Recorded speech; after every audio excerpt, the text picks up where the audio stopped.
Greatness and graciousness are rarely found together. Last week, perhaps with some of you out in the crowds on Thursday, we stood there waiting for the King and Queen to arrive in our town square. And there were celebrities mulling around in the town square, many of them concerned with how they were looking. Mirrors were out checking the styling of their hair. Others were interested in how their coat or dress was hanging.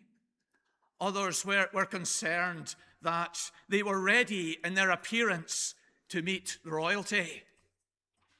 But there was one person, Rhys McClenaghan, who was among the crowd.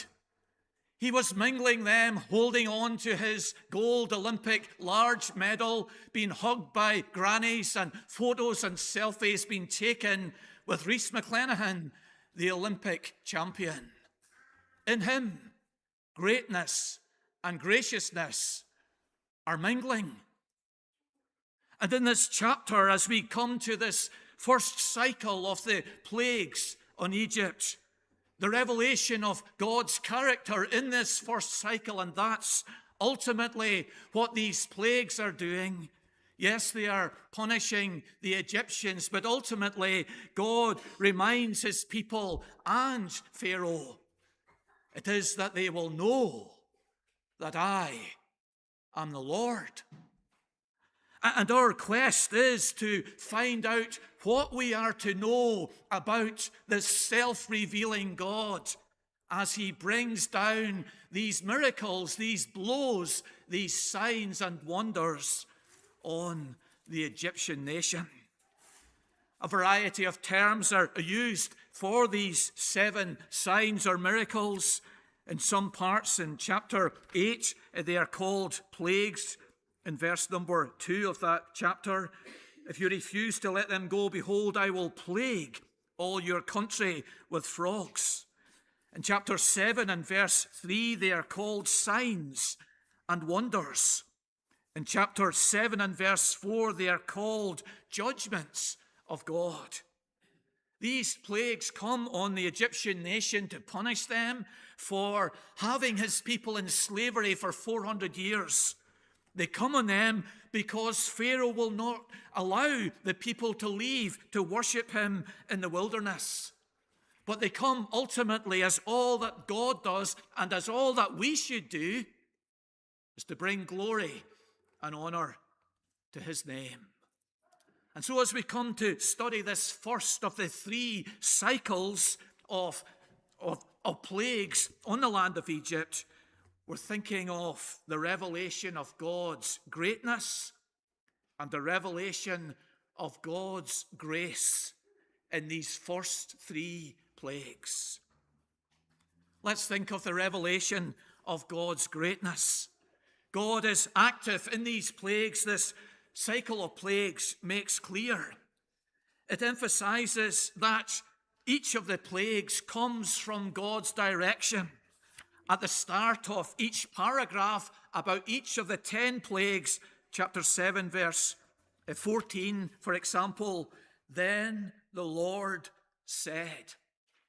Every one of the 10 plagues begins with this statement, then the Lord said. It emphasizes that this is God's idea. The timing and type of the plague is in God's purpose. He is bringing this on the nation of Egypt. Then the Lord said. A second feature which emphasizes that God is the author of all these providences is the focus on the staff. This rod which is in Aaron's hand or in Moses' hand. This is a prominent idea or an absent idea in the 3 cycles of 3 in this part of Exodus. It's emphasized because in the first 3 plagues, the staff is in Aaron's hand. In the second 3 plagues, the staff is not mentioned at all. In the third cycle of plagues, the staff is in Moses' hand. There is this focus on this rod in Aaron's hand in the first cycle, not mentioned in the second cycle, in Moses' hand in the third cycle. The staff is prominent in these plagues as the instrument of God's working.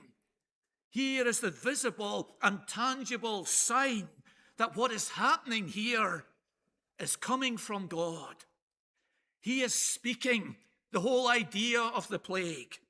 He is the one behind this visible instrument in Moses or in Aaron's hand, bringing down this event and providence on the nation. God is present. God is working, and his greatness is emphasized in this first cycle. And it's emphasized in three ways. He shows himself to be greater than three things. He's greater than nature. He's greater than the gods of Egypt. He's greater than the magicians. He's greater than nature. These three plagues connect with the three main areas of creation: the sea, the land, and the air. The first plague connects with the sea. The Nile is turned into blood, and I think it's literal blood. It's not like the prophecy in Matthew chapter 24 of the moon being turned into the color of blood, obviously, but rather I think this is, for a range of reasons, literal blood. Moses had already fulfilled this miracle to the elders of Israel in chapter 4. You see how it goes beyond the rivers and the ponds to the stone vessels, verse number 19, and the vessels of wood. This is a miracle not restricted to the Nile or its offshoots, but rather to all surface water. The sea is affected. And then the land. The frogs don't hang around the Nile edges as they used to do or would do, but rather the whole land. Bedrooms, ovens, can you imagine it? Kneading troughs. The frogs are everywhere. And fascinatingly, frogs were a sacred creature in Egyptian understanding. They couldn't kill a frog. They wouldn't kill a frog. And so all these croaking creatures are right across the land of Egypt. Here is the greatness of God. He has power in the realm of the sea. He has power in the realm of the land. And he has power in the third miracle, the third plague, in the realm of the air. The gnats, or some think they're mosquitoes, some think they're lice in the third plague, are insects that are flying, buzzing, biting. Here is the greatness of God. He is over all his creation. Whether in the air or on the land or on the sea, he is mighty, he is sovereign, he is powerful. And as scientists begin to fear that our planet will be too hot in 2050, what a passage this is for us to hold on to. That ultimately is our God who controls his creation. That he is sovereign among the stars, that he is sovereign on the land, that he is sovereign over all parts of our earth. As Ebola spreads in Africa, and perhaps you wonder and worry and are concerned about its spread across the world, what a chapter to hold on to.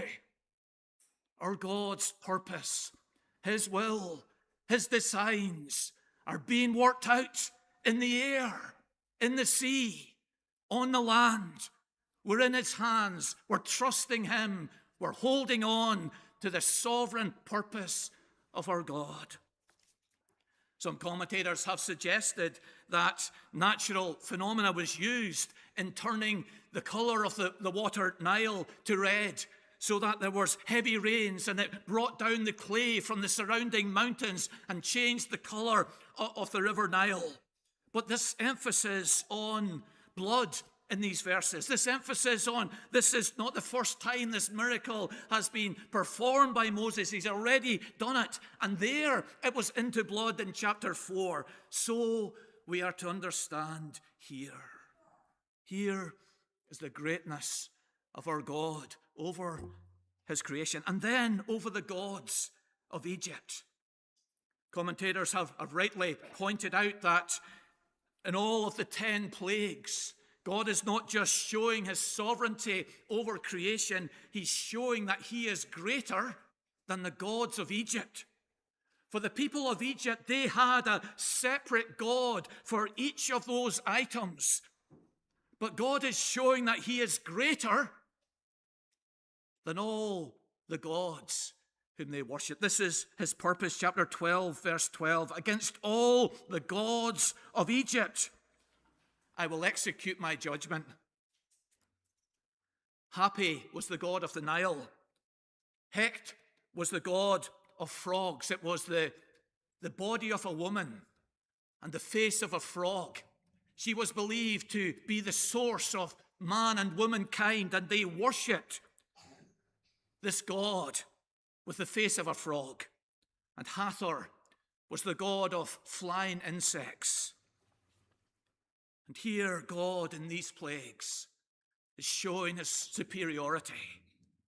He can turn this Nile River, which they worshipped and held ceremonies to in the July and August season, when the Nile would flood its banks and bring fertility to the surrounding fields. Here is this God taking away, pulling the carpet from under the feet of this supposed God, Hapi. He is greater than the gods that they worshipped. The frogs are spreading out across the land, and the stench of them is against them. And Hathor, with its flying insects, is unable to control this. And you see that the language in verse number 17, there were gnats on man and beast. Despite their honoring this God and following this God, they're powerless before the God of heaven. He is greater. He is to be feared. He is to be worshipped. And thirdly, God shows his greatness over the magicians. They have been, with their secret arts, some think demonic powers, they have been replicating some of the miracles of Moses. And so the stick is turned into a serpent by them as well. So they are able to turn the water into blood in some way, by sleight of hand probably. And then the frogs, they're able to multiply. They can't reverse the miracle or the plague, but they can, with sleight of hand, replicate it. But now, these respected magicians, so respected, so honored, that tradition gave them names. And those names were carried through the centuries. And Paul in 2 Timothy 3 verse 8 cites their names as Janus and Jambres, who withstood Moses.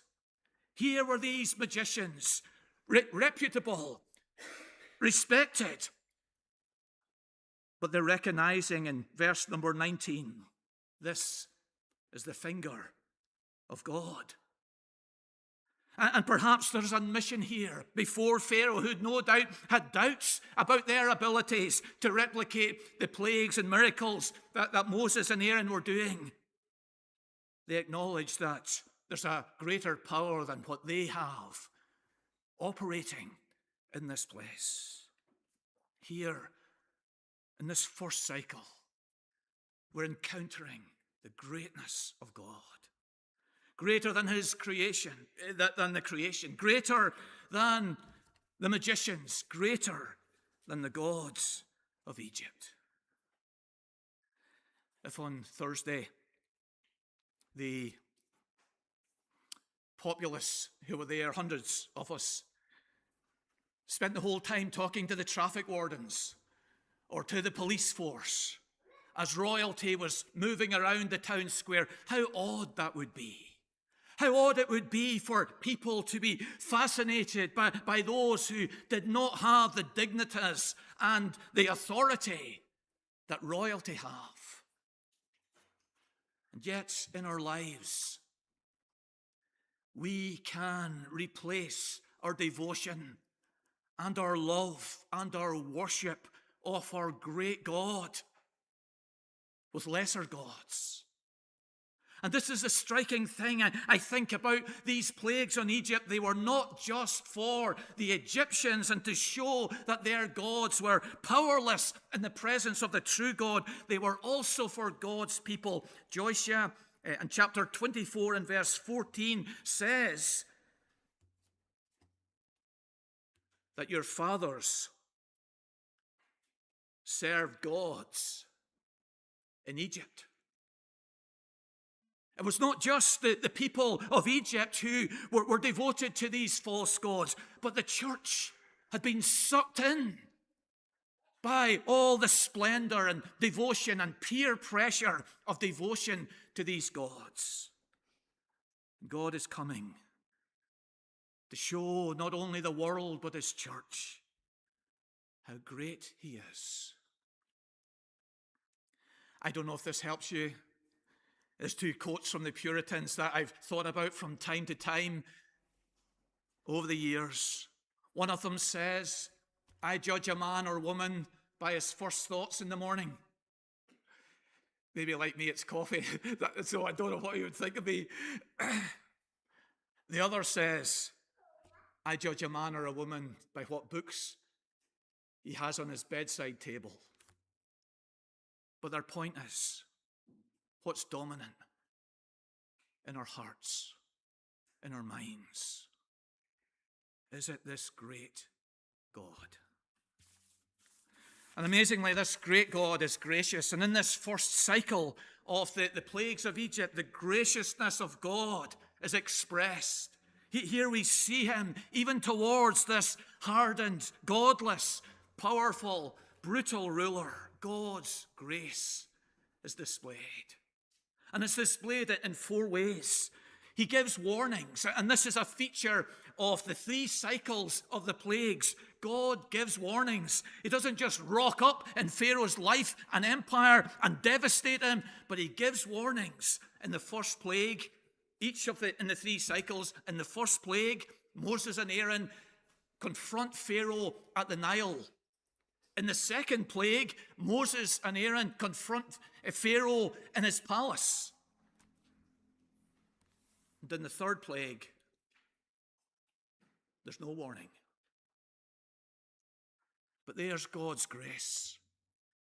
He says to him, look, this is what I'm going to do to you. At the Nile, in the palace, in the second one.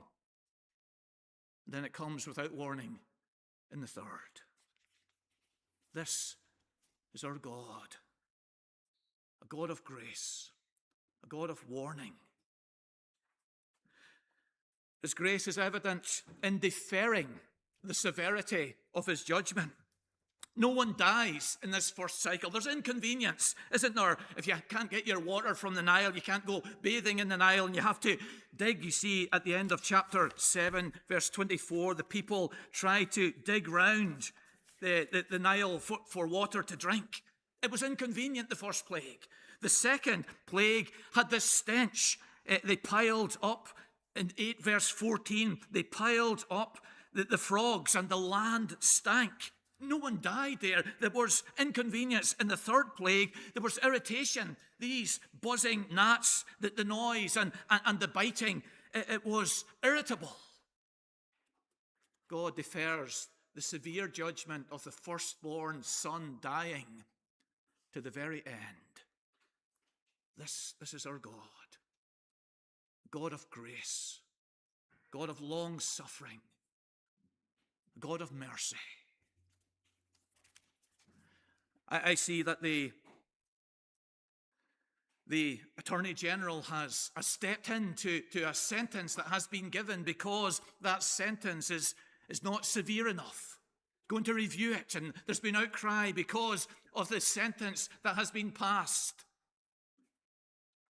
But our sentence is never in its fullest in this life. God's deferred the severity of his sentence to after this life. And in this life he warns, he appeals to us, and he calls to us. My friend has just buried his son who who hadn't reached the age of 40. And he had nursed him for 3 months and said to me in broken heart and tears the other week that he went through hell. And we know what he means. But we also know that hell is 1,000,000 times worse than anything in this life. This is our God. He defers the severity of his judgment into the future.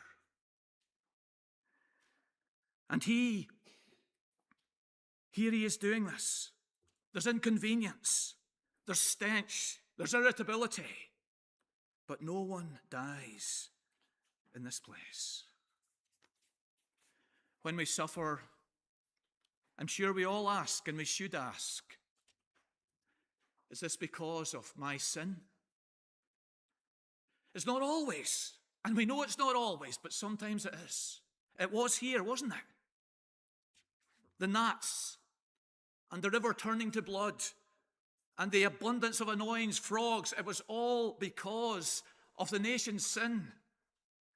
And we need to ask in our suffering, is this God speaking to me about a real and perpetual failing in my life? And it's in his grace that he speaks to us in that way. And his grace was here for Pharaoh, calling him, warning him, seeking to awaken him. As C.S. Lewis says, he shouts to us in our pain, calling us to himself. His grace is further revealed in answered prayer.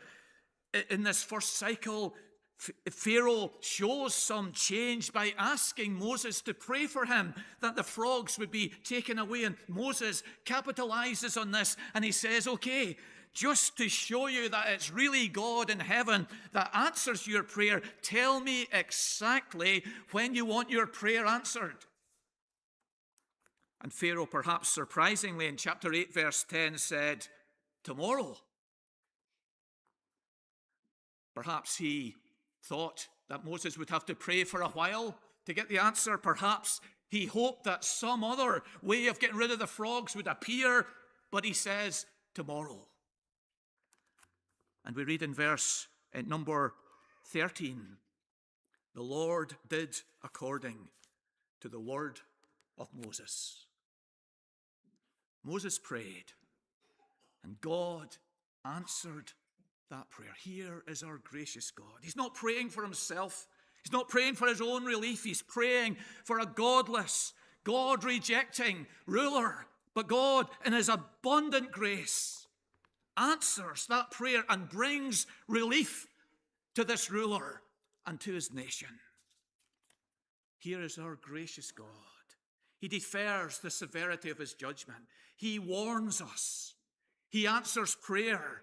And supremely, he reveals his Son, Jesus Christ. We read in Luke chapter 11 and verse 20, Jesus latching on to the words of the magicians here in verse 19. This is the finger of God. It's a phrase which means this is the power of God. This is someone above us and greater than us. This is the supreme being. Jesus parallels his ministry, his miracles, his signs and wonders on the people with what God was doing at the time of the Exodus. He is God incarnate. He's saying in Luke 11:20, I also perform my miracles by the finger of God. A phrase only found 4 times in the Bible, deliberately latched onto by Jesus, emphasizing the grace of God. He has come, God incarnate in human flesh. He has come to be our Savior. He has come in the strength of his deity to offer his perfect humanity on the cross as our substitute and Savior, held up by his deity as the all-sufficient sacrifice, that you and I come to him for cleansing and redemption. On Stormont church up there, there was a sign for the passers-by, and they often have a gripping sign on their wayside pulpit. And one of them recently was, "Try praying." That was it. Try praying. This first cycle is encouraging us, isn't it? God hears prayer. He answers in amazing ways. And I've written down in my little wallet book 10 men who aren't coming to our church. I'm praying for them every day. Maybe you want to do that. Identify 10 unbelievers in your circle of friends. And on the basis of this first cycle of the plagues, pray for them. This mighty God, this gracious God, who hears and answers prayer, can do amazing things. So here's this first cycle of the plagues, this cycle of 3, and in this first cycle, predominantly given not just to punish or chastise, but to reveal the living and true God. And it's showing us with great clarity and beauty His greatness and His graciousness. And what a blend that is. And it's not found in many. It wasn't found in Pharaoh. He had greatness, didn't he? But he wasn't gracious. He was harsh. He was brutal. He was unkind. But here's God. And it's calling us again to worship Him, to love Him in His perfection, in the balance of His nature and attributes. Not the heroes on the posters in our bedroom who fail us, not the heroes on our screensavers on our phones who have feet of clay. But this person, this being, who has greatness and graciousness in abundance. And to aspire, perhaps, or to realize that we can be great, we can have authority, we can seek promotion. Greatness in God means that greatness is not wrong in this life, but alongside of that level of privilege or authority that we have, to have the graciousness in our dealings with others, in our care for those around us.